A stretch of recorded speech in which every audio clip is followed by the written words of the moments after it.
Good morning. Very warm welcome to St Andrews, to Michael, to Malcolm. And Jingle. Sorry, what was I supposed to say? All confused. Good morning. Good morning, Excellent. Alison. Why Hello, are you Alison. here? You were here a second. Well, there was another Alison here a second. There was another Alison. Oh, right. Yeah. Obviously, she's in two places at the Right. same time. Excellent. Hello, Vera. In Jeremiah, the estate options from God for the people between being captured and destroyed. Jeremiah 22, this is, by the way. Yes. This whole thing about entering. So, what's just going on historically? What's going on? They're being. These talks about go down to the king of Judah, and Speak this word. when you enter the city. Is that right? You and your servants and your people, when you enter the gates, enter these gates. That's the gates of what, a city that's being sieged, or They've not been besieged at the moment, but they've been threatened with being besieged. right. And if I remember correctly, and this is really where I do need to do a little bit of work on this one, there are several kings in a quick row. They're sort of Jehoiakim, who I think who do we meet? Yeah, Jehoiakim, who we meet here. He reigned for a very short time. Right. The Babylonians come and they do take him off into exile or something. And then there's another one, Jehoiachin. And then there's Zedekiah who comes. Right. So there's a little bit of but it's all power play with the Babylonians coming in, removing kings. Right. And then there's the final showdown. But it's very interesting. It's about going in. I never understood it right, but it's about talking about going in through the gates, but then kind of showing mercy. Is that right?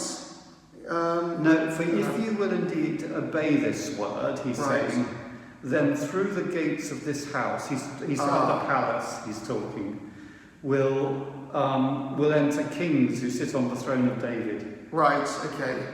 I mean, it's very Game of Thrones type of stuff. Right. This sort of, if you do what's right, then kings will continue to go in and out this gate. But it's also a bit like us, isn't it? I mean, much later on, if we do right, then through the gates of our souls, bodies, then we'll enter all those who sit on the throne of David, presumably Jesus later on, right? Excellent. Wonderful. Yeah. I mean, that's a sort of And I mean, it's very interesting what he talks about.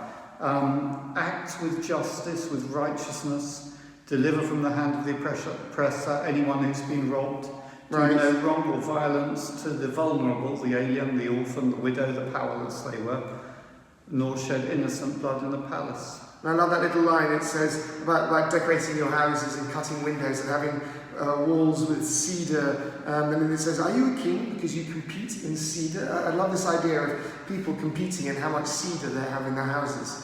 You know, these days it's cars and salaries and whatever houses, and it's like, how much cedar do you have?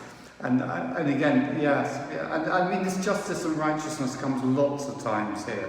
Woe to him who builds his house by unrighteousness, his upper rooms by injustice. Did not your fathers eat and drink and do justice and righteousness? Then it was well with him. He judged the cause of the poor and needy. Then it was well. Right. So that's a good reading, that one. Yeah. And then the John is amazing. Yeah, sort of. I have to say, when I was reading it, it's one of these things. It's like, I must have read this before, but it seems a very detailed account of the sort of the mechanics leading up to Jesus's arrest. I never really realised that Jesus was travelling around incognito, trying to hide at this stage, not make himself so present. That's right, because he knew that his time, it keeps on, we're told, his time had not yet come. He knew that. He knew when he had to do it. But it's really exciting. It's kind of like a movie or something. It's like, it's really getting to the point where the Jews are like, we've had enough, and if anyone sees him, grab him. And this prophecy of Caiaphas, Caiaphas thinks that politically Jesus is going to cause trouble for the Jewish nation, therefore they've got to kill him, because otherwise the Romans will say, you've got this Messiah cut around, preaching, you're doing nothing, and okay, that's the end of your nation. Right. So Caiaphas says it's better for one man to die than the whole nation to suffer. But what he doesn't realise is in saying that... Yes.